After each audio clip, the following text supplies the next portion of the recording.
Friends, कैसे हैं आप सब। आज हम बात करेंगे how to choose a right career. दोस्तों, इंडिया में 90% जो स्टूडेंट्स हैं या प्रोफेशनल हैं उनको पता ही नहीं होता है कि उनको कौन सा करियर चूज करना है। अगर उनको कोई करियर चूज करना है तो किन किन बातों का ध्यान रखना है और किस तरीके से करियर चूज करना है। पहले हम डिस्कस कर लेते हैं कि जनरली जो स्टूडेंट करियर चूज करते हैं वो किस पॉइंट्स को ध्यान में रख के करते हैं। तो सबसे पहला जो पॉइंट आता है वो इंटरेस्ट। जनरली स्टूडेंट्स इंटरेस्ट के हिसाब से अपना करियर चूज करते हैं। इंटरेस्ट यानी फॉर एग्जांपल दोस्तों कि अगर मुझे डॉक्टर को देखता हूं और मुझे ऐसा इंटरेस्ट आता है कि मुझे डॉक्टर बनना है, लेकिन अगर मुझे बायोलॉजी पसंद ही नहीं है तो फिर मैं कैसे एक अच्छा डॉक्टर बन सकता हूं। अगर मैं एक इंजीनियर को देखता हूं तो मुझे ऐसा लगता है कि मुझे इंजीनियर बनने में इंटरेस्ट है, तो अगर मुझे मैथ्स पसंद नहीं है तो मैं एक अच्छा इंजीनियर नहीं बन सकता। तो बोलने का मतलब ये है कि जो लोग ये सोचते हैं कि इंटरेस्ट के हिसाब से करियर चूज कर रहे हैं वो बिल्कुल भी गलत है दोस्तों, ऐसा ना करें। दूसरी बात आती है स्कोप। बहुत लोगों का ऐसा मानना होता है कि जिस करियर में ज्यादा स्कोप है हमें वैसा प्रोफेशन चूज करना चाहिए, और आपने भी ये फेस किया होगा।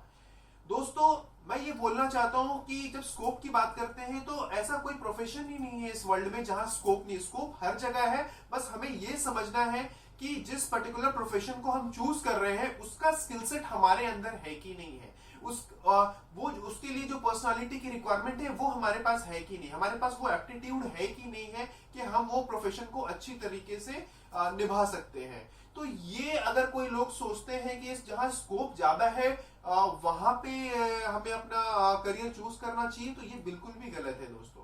उसके बाद हम बात करते हैं कि ज्यादातर लोग क्या करते हैं कि फ्रेंड्स, फैमिलीज एंड पेरेंट्स के हिसाब से करियर चूज करते हैं। हम जनरली देखते होंगे कि अगर हमारे फ्रेंड, अगर एक मेरा फ्रेंड है, अगर वो इंजीनियरिंग करने के लिए उसने अप्लाई किया है या फिर वो इंजीनियरिंग कर रहा है, तो हम भी सोचते हैं कि हम भी इंजीनियरिंग करेंगे। या मेरे पापा ने बोल दिया कि बेटा आपको डॉक्टर बनना है, तो ठीक है, पापा ने बोला तो हमें डॉक्टर बनना है। लेकिन क्या ये सही है दोस्तों? ये बिल्कुल भी सही नहीं है, क्योंकि कोई जरूरी नहीं है कि पापा अगर बोल रहे हैं डॉक्टर बनना है तो जो डॉक्टर बनने के लिए जो स्किल सेट है वो आपके पास है। अगर आपको बायोलॉजी पसंद नहीं है, आप बिल्कुल भी डॉक्टर नहीं बन सकते हैं दोस्तों। इसका मतलब ये नहीं है कि आप कोई और प्रोफेशन अच्छा नहीं कर सकते हैं, क्योंकि हर इंसान यूनिक है और अपने हिसाब से किसी एक पर्टिकुलर काम को सबसे बेस्ट कर सकता है। और यहाँ मेरे बोलने का बिल्कुल भी मकसद ये नहीं है कि आप पेरेंट्स की बात ना सुने, पेरेंट्स की बात बिल्कुल सुने, वो अपने हिसाब से बहुत सही सजेशन देते हैं। लेकिन आपको ये भी समझना पड़ेगा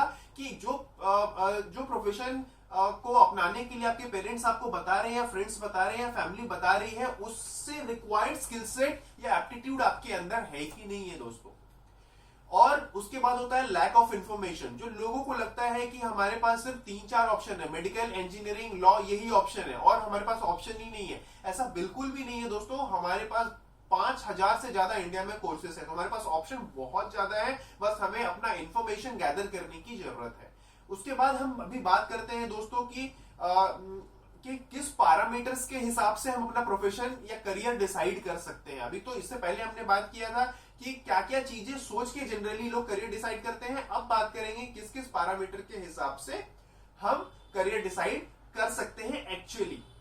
तो दोस्तों, पहला जो बात आता है एप्टीट्यूड। तो एप्टीट्यूड हमें ये देखना पड़ेगा कि इस पर्टिकुलर प्रोफेशन जो हम चूज करने वाले हैं उससे रिलेटेड एप्टीट्यूड हमारे पास है या नहीं है। अगर मैं जर्नलिस्ट बनने की सोच रहा हूं तो क्या मेरे पास कैमरा पे बात करने का फियर है या नहीं है, मैं रिसर्च करने में मुझे इंटरेस्ट है कि नहीं है, मैं अच्छा डिबेट कर सकता हूं या नहीं कर सकता हूं, मैं अच्छा बात कर सकता हूं, कम्युनिकेट कर सकता हूं या नहीं कर सकता हूं। ये सारी चीजें अगर मेरे अंदर नहीं है, भले ही मुझे इंटरेस्ट है कि मुझे जर्नलिज्म में अपना करियर बनाना है, मैं सक्सेस नहीं कर पाऊंगा दोस्तों, क्योंकि वो पर्टिकुलर एप्टीट्यूड मेरे अंदर नहीं है। फिर हमें इंटेलिजेंस देखना है, हमारी पर्सनालिटी वैसी होनी चाहिए, और ये सारी चीज में हमें सोचना पड़ेगा, तभी हम किसी पर्टिकुलर प्रोफेशन को चूज करें तो बेटर रहता है दोस्तों, ताकि फ्यूचर में चल के रिग्रेट ना हो। फिर लास्ट में आता है फाइनेंस। हमारे पास अगर हमने डिसाइड कर लिया है अपने स्किल सेट के हिसाब से कि हाँ इस पर्टिकुलर प्रोफेशन को हमें करना है, लेकिन अगर उस प्रोफेशन को करने के लिए हमें जो कोर्स करना पड़ेगा उसके लिए हमारे पास पैसे हैं या नहीं है,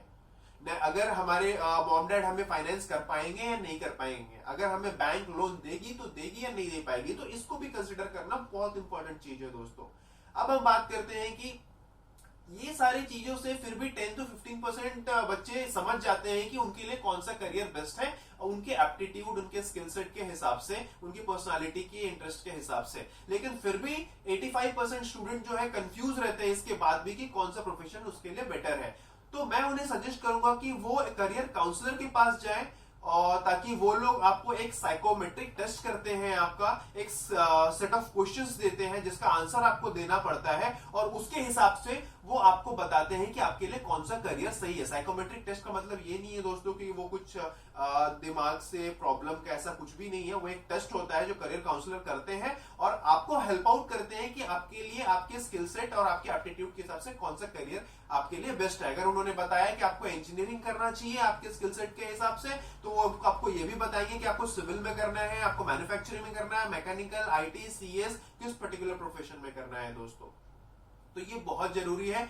हमारे institute of designing and fashion technology भी करियर काउंसलिंग का फैसिलिटी देती है। कोई भी स्टूडेंट हमारे पास आ सकता है और ये फैसिलिटी अवेल कर सकता है। और अगर आप किसी दूसरे शहर में हैं तो हम ऑनलाइन भी देते हैं। अगर आप चाहेंगे तो ऑनलाइन भी करियर काउंसलिंग हम का सर्विस आपको हम प्रोवाइड कर सकते हैं। और मैं तो आपको सजेस्ट करूंगा कि आप बिल्कुल भी इस करियर काउंसलिंग से नहीं भागें, आप जरूर करियर काउंसलर के पास जाएं, ताकि आपको इन फ्यूचर में चल के रिग्रेट ना हो कि जो प्रोफेशन आपको नहीं चूज करना चाहिए था आपने वो कर लिया, और आप बहुत सारे पैसे को भी बर्बाद होने से बचा सकते हैं दोस्तों।